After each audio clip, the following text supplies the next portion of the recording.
लक्ष्मी पुराण की कथा। 15वीं शताब्दी के कवि बलराम दास द्वारा लिखित लक्ष्मी पुराण का पाठ करना त्योहार का एक हिस्सा है।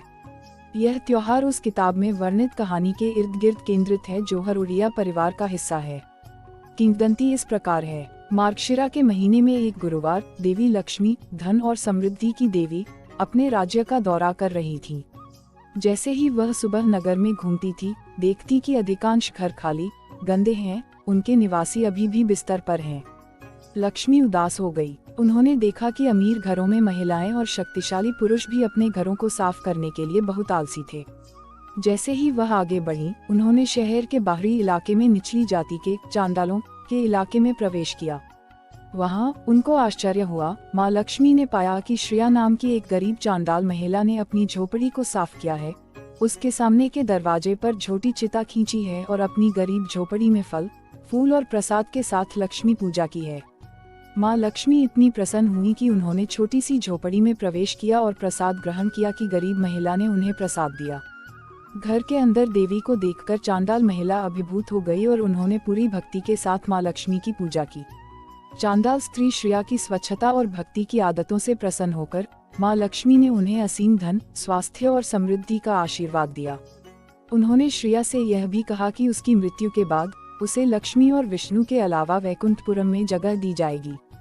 जब माँ लक्ष्मी श्रेया द्वारा दिए गए प्रसाद को स्वीकार कर रही थीं, तब भगवान जगन्नाथ के बड़े भाई भगवान बलभद्र को इस घटना की जानकारी हो गई। जब माँ लक्ष्मी श्रीमंदिर लौटी तो भगवान बलभद्र क्रोधित हो गए। उन्होंने भगवान जगन्नाथ से कहा, तुम्हारी पत्नी चांडालों के घरों के अंदर प्रवेश कर गई है। उसने उनका खाना खा लिया है। उसने अपनी सामाजिक स्थिति खो दी है। वह चांडाल के भोजन को कैसे छू सकती है? वह अब इस पवित्र मंदिर में नहीं रह सकती। लक्ष्मी पतित हो गई है। भगवान जगन्नाथ अनिच्छुक थे। उन्होंने अपने भाई से गुहार लगाए। उन्होंने यह कहते हुए उसे समझाने की कोशिश की कि हो सकता है कि लक्ष्मी अपनी गंभीर गलती से अनजान हो, और उन्होंने क्षमा करने के लिए कहा, यह वादा करते हुए कि वे लक्ष्मी को निचली जाति के व्यक्तियों के घरों में नहीं जाने की आज्ञा देंगे। हालांकि भगवान बलभद्र अड़े थे। अंत में भगवान जगन्नाथ को उनके भाई ने आश्वस्त किया। उन्होंने माँ लक्ष्मी से कहा, चांडाल स्त्री के हाथ से भोजन और प्रसाद ग्रहण करके तुम स्वयं चांडाल स्त्री हो गई हो। अब आप इस पवित्र मंदिर में निवास नहीं कर सकते। तुम्हें दूर जाना होगा। माँ लक्ष्मी क्रोधित हो उठी, विरोध किया।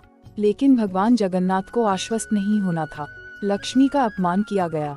वह गुस्से में थी और आहत थी, और अधिक याचना करने से आहत होकर अपने सारे आभूषण उतार दिए और मंदिर से निकल गई। दूर जाकर माँ लक्ष्मी ने भगवान जगन्नाथ से कहा, मेरा अपमान करने और मुझे दूर भगाने में आप एक खतरनाक मिसाल कायम कर रहे हैं। किसी भी पुरुष को कभी भी अपनी पत्नी का इस तरह अपमान नहीं करना चाहिए। भगवान जगन्नाथ के मंदिर को छोड़कर उग्र आहत लक्ष्मी समुद्र तट पर चली जाती है। वहाँ ब्रह्मांड की देवी दिव्य वास्तुकार भगवान विश्वकर्मा को बुलाती है। वह उन्हें एक नया महल बनाने का आदेश देती है, जिसका विश्वकर्मा तुरंत पालन करते हैं। लक्ष्मी ने तब अष्ट बेताल आत्माओं को बुलाया। वह उन्हें जगन्नाथ मंदिर जाने और कहर बरपाने आदेश देती है। लक्ष्मी के आदेश के बाद बेताल मंदिर गए, सारा खाना खा लिया, भंडारण में सभी अनाज को नष्ट कर दिया और खजाना, बर्तन आदि का एक एक टुकड़ा ले गए। लक्ष्मी देवी अभी तक शांत नहीं हुई थी। उन्होंने नींद की देवी निद्रा देवी को बुलाया और उन्हें भगवान जगन्नाथ और भगवान बलभद्र को अगले पूरे दिन सोने के लिए मजबूर करने का आदेश दिया। तब लक्ष्मी ने देवी सरस्वती को बुलाया। उनसे अनुरोध किया, हे सरस्वती, आप जानती हैं कि क्या हुआ है। मेरे पति और उनके भाई को उनके द्वारा किए गए पाप के लिए दंड भुगतने दो। यदि वे बिना दंड के चले जाते हैं तो इस पृथ्वी पर कोई भी मनुष्य अपनी पत्नी का सम्मान कभी नहीं करेगा। महिलाओं को असहाय पीड़ितों के रूप में देखा जाएगा जिन्हें सताया जा सकता है। ऐसा कभी नहीं होना चाहिए। सरस्वती मुस्कुराए और सिर हिलाया। अगले दिन जब भगवान जगन्नाथ और भगवान बलभद्र जाग गए तो वे चकित रह गए। भव्य समृद्ध मंदिर में अनाज का एक टुकड़ा या झाड़ू भी नहीं मिला।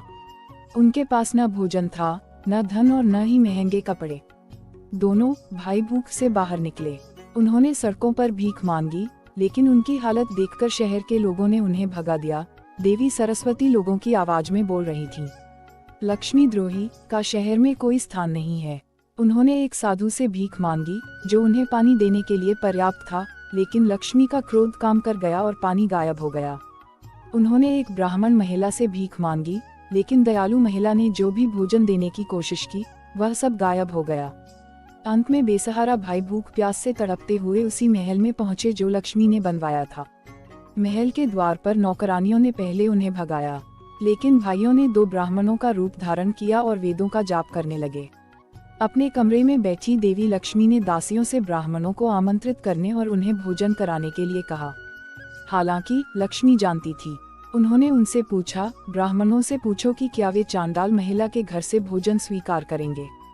दोनों भाई अब भूख को सहन करने में असमर्थ थे। उन्होंने हताश होकर कहा, हाँ, हम करेंगे। हमें कुछ बर्तनों के साथ अनाज और लकड़ी दो, हम अपना खाना बनाएंगे। नौकरानियों ने उन्हें सामान दिया, लेकिन माँ लक्ष्मी अभी तक शांत नहीं हुई थी। अग्निदेव को बुलाया और कहा, अगर भगवान और उनके भाई को अभी खाना मिल जाए तो कोई भी आदमी इस धरती पर अपनी पत्नी का सम्मान नहीं करेगा। अगर मनुष्यों को अपनी महिलाओं का सम्मान करना और समानता का अभ्यास करना सिखाना है तो इन भाइयों को सबक सिखाया जाना चाहिए। अग्नि देवता ने सिर हिलाया और परिणामस्वरूप बार बार प्रयास करने के बावजूद दोनों भाई आग नहीं जला सके। भूख और अपमान की पीड़ा से कमजोर और पूरी तरह से निराश भगवान बलभद्र ने अपने छोटे भाई से कहा, भाई जगन्नाथ, अब हम निश्चित रूप से मरेंगे। आओ चलते हैं और चांडाल महिला से कुछ खाना देने के लिए विनती करते हैं, जो इस महल की मालकिन है। आओ जाति और मतभेदों को भूल जाएं, हमें जीवित रहने की जरूरत है।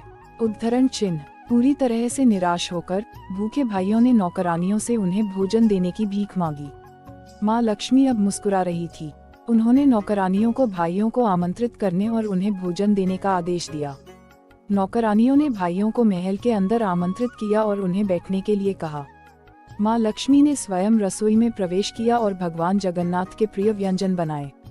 भाइयों की सेवा करते हुए वह व्यंजन भेजती रही। अंत में भगवान जगन्नाथ ने महसूस किया कि भोजन का स्वाद लक्ष्मी के खाना पकाने जैसा है। भाइयों को अंततः एहसास हुआ कि वे लक्ष्मी के महल में चले गए हैं। भगवान बलभद्र ने तब अपने भाई से कहा, हमने लक्ष्मी को चोट पहुंचाकर घोर पाप किया है। कृपया जाओ, अपनी पत्नी से क्षमा की याचना करो। भगवान जगन्नाथ को जैसा कहा गया था उन्होंने वैसा ही किया। तब माँ लक्ष्मी ने कहा, आपने मुझे चांडाल स्त्री कहकर भगा दिया। अब आपने चांडाल स्त्री के द्वारा चांडाल स्त्री के घर पर चढ़ाया हुआ भोजन खाया। भगवान जगन्नाथ इसे और सहन नहीं कर सके।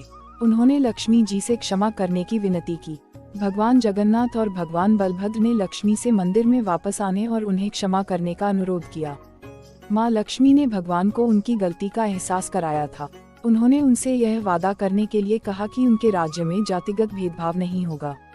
मुझसे वादा करिए भगवान, हमारे भक्तों के बीच जाति के आधार पर कोई भेदभाव नहीं होगा।